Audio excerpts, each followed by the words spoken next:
Hello 10th class, good morning बच्चों। मैं John ma'am बोल रही हूँ, आपकी सोशल साइंस की मैम। तो एक बार फिर से मैं आप सभी 10th क्लास के बच्चों का सोशल साइंस ऑनलाइन क्लास में स्वागत करती हूँ। बच्चों, पिछले दिनों हम लोगों ने ज्योग्राफी सोशल साइंस का एक बहुत इम्पॉर्टेंट लेसन कंप्लीट किया है और वो था हमारा अध्याय 4, कृषि के बारे में हम लोगों ने पढ़ा। तो आज हम लोग ज्योग्राफी का लेसन 5 यानी अध्याय 5 पढ़ेंगे और लेसन का नाम है आपका खनिज तथा ऊर्जा संसाधन और इसका हम भाग 1 देखेंगे, है ना। तो ये आपका बहुत जाना पहचाना लेसन है, आपने 8th क्लास में और छोटी क्लास में इस लेसन के बारे में काफ़ी कुछ पढ़ा है, ठीक है। तो आज हम लोग जो मेन टॉपिक देखेंगे, मेन पॉइंट्स को देखेंगे, वो है खनिज क्या है, खनिजों का वर्गीकरण, खनिजों की उपलब्धता और रेट होल के बारे में, ठीक है। तो शुरू करते हैं बच्चों। तो आज हमारा जो टॉपिक है खनिज और ऊर्जा संसाधन। तो खनिज बच्चों, आप जानते हो खनिज क्या है, किसको बोलते हैं खनिज, है ना। खनिज हमारे रोज़ के जीवन में, दैनिक जीवन में हम खनिज से बनी चीज़ों का इस्तेमाल करते हैं, है ना। छोटी सी सुई से लेकर बड़ी बड़ी मशीनें सब खनिज से बनाई जाती हैं।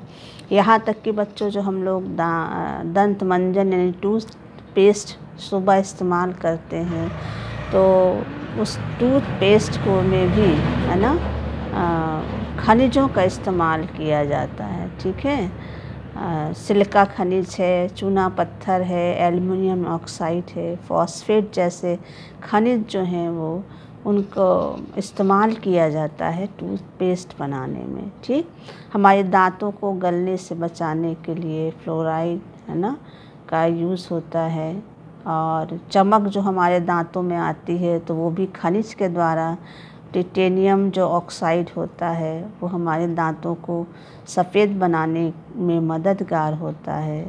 इसके अलावा बच्चों, इल्मेनाइट, एनेटेज नामक जो खनिज होते हैं वो भी हमारे दांतों को चमक प्रदान करते हैं। तो बहुत सारे, और जो हम ट्यूब है ना, जिसमें टूथपेस्ट होता है, जो ट्यूब प्लास्टिक का होता है, वो भी जो पेट्रोलियम वेस्ट होता है उससे वो बनाया जाता है।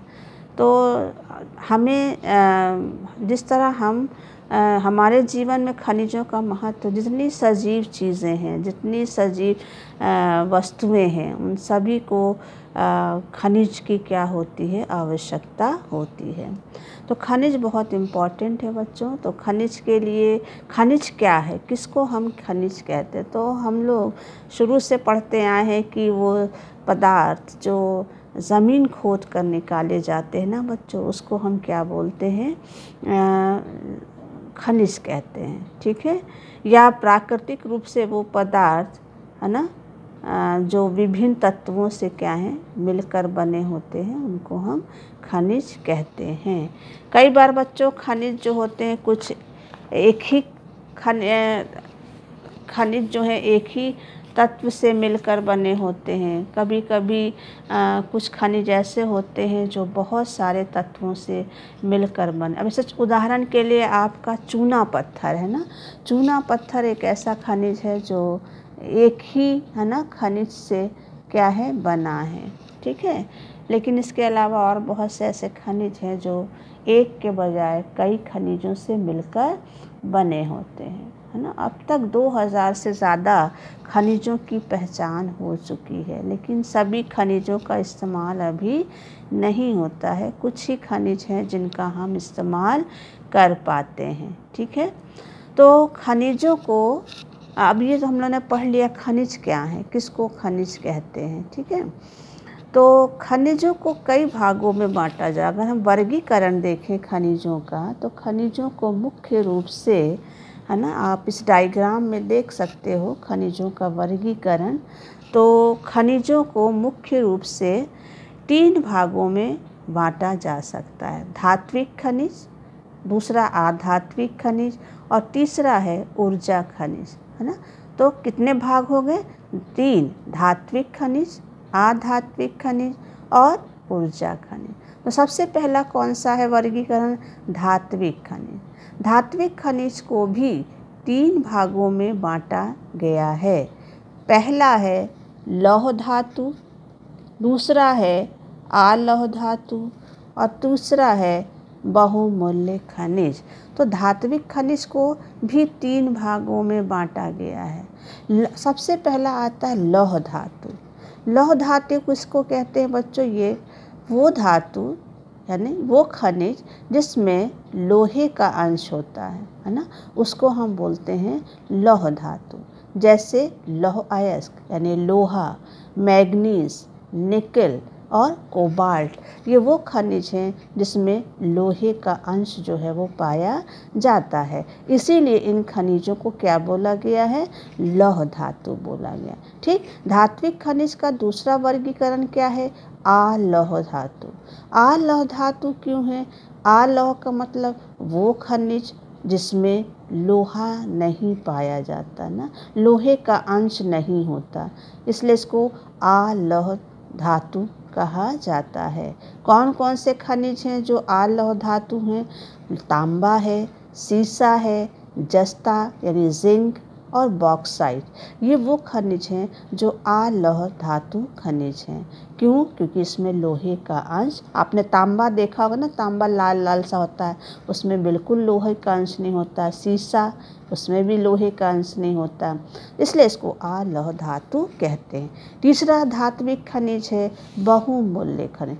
तो लौह और अलौह धातु के अलावा हमारी पृथ्वी पर कुछ बहुमूल्य खनिज भी पाए जाते हैं जो धात्विक खनिज के अंतर्गत आते हैं। अब ये बहुमूल्य खनिज कौन से हैं बच्चों? तो सोना है, चांदी है और प्लेटिनम। ये तीनों खनिज जो हैं वो धात्विक खनिज हैं लेकिन बहुमूल्य खनिज हैं, है ना। अब आता है धात्विक खनिज के बाद दूसरा है अधात्विक खनिज। अधात्विक खनिज वो होते हैं जैसे अभ्रक, है ना, नमक, पोटाश, सल्फर, चूना पत्थर, संगमरमर, बलुआ पत्थर। यानी ये वो खनिज हैं जिसमें धातु नहीं होती है, इसीलिए इसको बोला जाता है आपने नमक देखा है ना, घर में इस्तेमाल करते हैं, नमक में कहीं धातु मेटल मिलता है? नहीं, है ना। नमक को पानी में घोलिए, घुल जाएगा। पोटाश जो देखे, पोटेशियम पर मैग्नेट, इसमें भी धातु नहीं होता है, इसको भी पानी में घोलो तो पूरा पानी में घुल जाएगा, पूरा पानी लाल हो जाता है ना। चूना पत्थर, इसमें भी धातु नहीं है, चूना को घोलिए आप तुरंत पानी में घुल जाएगा। तो ये क्या है बच्चों? अधात्विक खनिज है, क्योंकि इसमें धातु नहीं पाया जाता, धातु का अंश नहीं होता है। तीसरा प्रकार कौन सा है खनिजों का? ऊर्जा खनिज। ऊर्जा खनिज क्यों बोला गया है? क्योंकि इन खनिजों का इस्तेमाल ज़्यादातर ऊर्जा के रूप में किया जाता है, ईंधन के रूप में किया जाता है, इसलिए इसको ऊर्जा खनिज कहा गया है। कौन कौन से खनिज हैं ऊर्जा खनिज? जैसे कोयला है, पेट्रोलियम है और प्राकृतिक गैस। ये कैसे खनिज हैं बच्चों? ऊर्जा खनिज हैं, यानी ये ऊर्जा देने का काम करते हैं, शक्ति के रूप में इनका इस्तेमाल किया जाता है ना, ईंधन के रूप में इस्तेमाल किया जाता है, इसलिए इसको ऊर्जा खनिज कहते हैं। तो ये हो गया बच्चों खनिजों का वर्गीकरण। तो खनिजों को कितने भाग में बांटा गया? 3, धात्विक, अधात्विक और ऊर्जा खनिज। अब तीसरा पॉइंट हमारा क्या है? वो है हमारा खनिजों की उपलब्धता। हम लोगों ने पढ़ लिया खनिज क्या है, खनिजों का वर्गीकरण, खनिजों की उपलब्धता। ठीक है, चौथा पॉइंट। तो खनिजों की उपलब्धता, खनिज कहाँ पाए जाते हैं? तो खनिज जो है वो चट्टानों में पाए जाते हैं, है ना। तो खनिज जो है बच्चों वो चट्टानों में पाए जाते हैं, है ना। खनिज तो मुख्य रूप से ये शैल समूहों में प्राप्त होते हैं।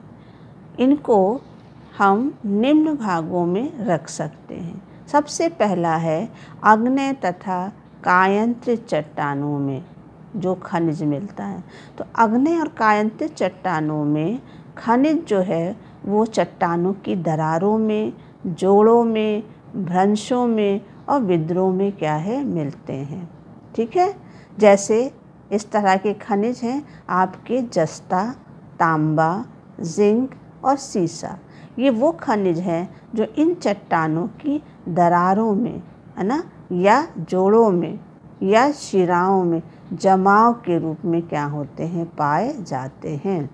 तो पहला खनिज हमको कहाँ से उपलब्ध मिलता है, आग्नेय और कायांतित चट्टानों में। आग्नेय कायांतित चट्टानों के किन हिस्सों में, दरारों में, जोड़ों में, भ्रंशों में और विद्रोह में। कौन से खनिज मिलते हैं, जस्ता, तांबा और जिंक, है ना, और सीसा। दूसरा खनिज हमको कहाँ से उपलब्ध होता है, वो है हमारा अवसादी चट्टानों में, है ना। तो अवसादी चट्टानों में भी, जो अवसादी चट्टानों की जो संस्तर होते हैं यानी जो परतें उसमें पाई जाती, अवसादी चट्टानों में ये खनिज परतों के रूप में पाए जाते हैं। परत यानी लेयर के रूप में पाए जाते हैं। ठीक है, कौन से खनिज हैं जो अवसादी चट्टानों में उपलब्ध होते हैं, तो वो है हमारे आपके बॉक्साइट, है ना। बॉक्साइट जो है वो इस तरह का खनिज है जो हमें अवसादी सॉरी मैं कहीं और पहुंच गई, है ना। तो पोटाश और नमक और सोडियम, पोटाश, नमक और सोडियम और जिप्सम, ये खनिज हैं जो हमें अवसादी चट्टानों में परतों के रूप में पाए जाते हैं। ठीक है, अब आता है तीसरा जो खनिजों का जिन क्षेत्रों से मिलते हैं, वो है हमारा तीसरा क्षेत्र जो हमारी धरातलीय चट्टानें होती हैं, उनके अपघटन के द्वारा भी कुछ खनिजों का क्या होता है, निर्माण होता है। धरातलीय चट्टानों के अपघटन से भी कुछ खनिजों का निर्माण होता है। अब कौन सा खनिज है वो, तो वो है हमारा बॉक्साइट। तो बॉक्साइट खनिज का निर्माण इसी प्रकार से होता है। किस प्रकार से, धरातलीय चट्टानों के अपघटन के द्वारा। चौथा हमें कहाँ से खनिज उपलब्ध होते हैं, तो वो है हमारा पहाड़ियों के जो आधार होते हैं, आधार तल या घाटी होती है, उनमें भी उनमें भी जलोढ़ के जमाव के रूप में, जलोढ़ जमाव के रूप में खनिज जो है वो पाए जाते हैं। तो पहाड़ियों का जो आधार तल होता है या घाटी तल होता है, वहाँ भी जलोढ़ जमाव के रूप में खनिज जो है वो पाए जाते हैं, है ना। कौन से खनिज हैं जो इन भागों में पाए जाते हैं, वो है सोना, चांदी, टिन और प्लेटिनम। तो सोना, चांदी, टिन और प्लेटिनम ये वो खनिज हैं जो पहाड़ियों के आधार तल या घाटी तल में जलोढ़ जमाव के रूप में पाए जाते हैं। जलोढ़ जमाव के रूप में जो ये खनिज पाए जाते हैं, इनको प्लेसर निक्षेप के नाम से भी जाना जाता है। किसके नाम से जाना जाता है, प्लेसर निक्षेप के नाम से भी जाना जाता है। पांचवा हमारा वो क्षेत्र है जहाँ से खनिज हमको उपलब्ध होते हैं, वो है महासागरीय जल। तो महासागरीय जल में भी खनिज जो हैं वो पाए जाते हैं।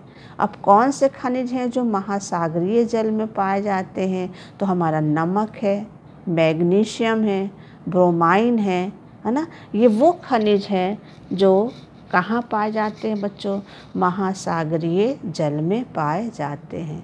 तो ये कितने क्षेत्र हो गए जहाँ से हमको खनिज उपलब्ध होते हैं, 5 क्षेत्र। पहला था हमारा आग्नेय और कायांतित चट्टानों में पाए जाने वाले दरारों में मिलने वाला। दूसरा था अवसादी चट्टानों में परतों के रूप में जो खनिज मिलता है, जैसे जिप्सम, पोटाश और नमक वगैरह। और तीसरा हमने देखा धरातलीय चट्टानों के अपघटन से खनिजों का निर्माण होता है, जैसे बॉक्साइट है। फिर चौथा हमने देखा पहाड़ियों के आधार तल और घाटी तल में, है ना, जलोढ़ जमाव के रूप में खनिज पाए जाते हैं, जैसे सोना, चांदी और प्लेटिनम तथा टिन। है ना। इन जलोढ़ जमाव को प्लेसर निक्षेप के नाम से भी जाना जाता है। और महासागरीय जल में हमको जो खनिज पाए जाते हैं, उपलब्ध होते हैं, उसमें नमक सबसे महत्वपूर्ण है, मैग्नीशियम और ब्रोमाइन आदि खनिज जो हैं हमको समुद्री जल या महासागरीय जल से क्या है प्राप्त होते हैं। अब चलते हैं, हमारा चौथा जो बिंदु है वो है रैट होल क्या है, किसको बोलते हैं रैट होल। तो रैट होल बच्चों, रैट तो मतलब एक सकरा संकीर्ण लंबी सुरंग होती है ना, जिसका इस्तेमाल जो है वो खनिज निकालने के लिए किया जाता है। और इस तरह के लंबी और सकरी जो सुरंग है वो हमारे पूर्वोत्तर नॉर्थ ईस्ट के राज्य में मेघालय में पाई जाती है। तो मेघालय में जो वहाँ के जो जनजाति परिवार हैं बच्चों, मेघालय में चेरापूंजी और एक और जगह है जोवाई, जहाँ जनजाति परिवार जो हैं बच्चों वो ज़मीन के अंदर एक लंबी सकरी सुरंग बना देते हैं और उस सुरंग के ज़रिए फिर वो क्या करते हैं, लोहा वगैरह जो है वो निकालते हैं, खनिज निकालते हैं, है ना। तो इसीलिए इस लंबी सकरी सुरंग को रैट होल के नाम से जाना जाता है। हालांकि ये जो है आप सरकार जो है वो इस तरह के खनन को अवैध घोषित कर दिया है ना, और ये सलाह दी गई है कि जल्द से जल्द मेघालय के इन क्षेत्रों में इस तरह के जो रैट होल के द्वारा खनिजों का उत्खनन हो रहा है, खनन हो रहा है ना, उसको क्या किया जाए, रोक दिया जाए। तो इसमें एक ही परिवार के लोग जो हैं लंबी लंबी सुरंग टाइप बना देते हैं ज़मीन के अंदर और उससे फिर वो क्या करते हैं, खनिज जो है वो बाहर निकालते हैं। तो लंबी सकरी सुरंग को ही रैट होल के नाम से जाना जाता है। और इस तरह की सुरंग कहाँ है बच्चों, तो हमारे मेघालय राज्य में चेरापूंजी और जोवाई में पाई जाती है। तो आज के लिए हम लोग इतना आज का वीडियो यहीं तक रखेंगे और इसका अगला भाग हम लोग अगले वीडियो में पढ़ेंगे। और तब हम लोग पढ़ेंगे भारत के कुछ प्रमुख खनिजों के बारे में। ठीक है, तो थैंक यू बच्चों।